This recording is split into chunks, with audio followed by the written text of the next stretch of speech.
I think the basics of entrepreneurship is to create organizations that solve problems for someone. Okay, this someone may be an individual, or it may be a community, or maybe another business. And the idea is that to solve those problems, you require innovation, and that innovation is going to require some basic science behind it. Okay, you need to understand, for example, if you want to create a bridge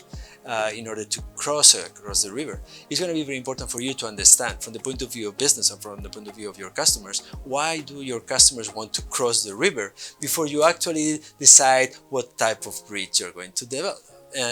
Maybe you want a bridge only for people, you also want it for cars and trucks, or you want it for trains.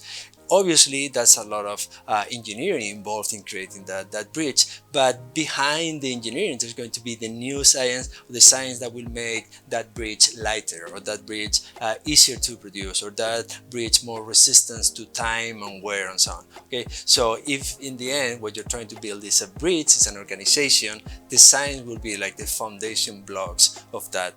business that you're creating. Similarly, if we assume that in order the essence of a sustainable business model is the idea that you'll create something of a lot of value, that someone is willing to pay for it in some form, and that way you'll be able to extract value from it in order to make the business model sustainable. Now, from the point of view of science, I think science can help us develop business model, develop products that will be new to the market, that will be new technologies that will be more efficient, cleaner. I don't know, we could talk about now about everything that has to do with sustainability. The science to make our products more sustainable is essential if we want to accommodate to the taste of the new consumer, who is going to ask from us that we provide them products that have a less carbon footprint, or that they find it that in all the steps, not only in the design but also in the manufacturing and in the distribution of the products, in every single step, that it will be environmentally sustainable. For example, it is impossible to certify that your business is environmentally sustainable if there is not a real science behind it saying what's really your carbon footprint, or what are the elements that are actually making your product sustainable or not. I do think that traditionally,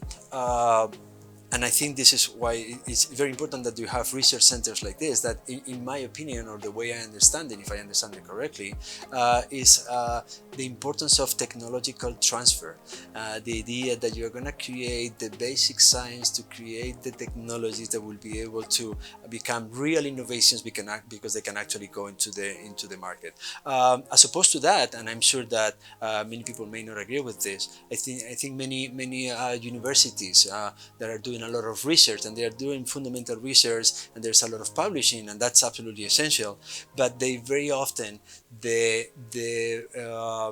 philosophy or the incentives even of the researchers at the universities or other research centers like that are not aligned necessarily with what the market wants. And I think by having these type of institutions that are actually trying to be at the crossroads, or have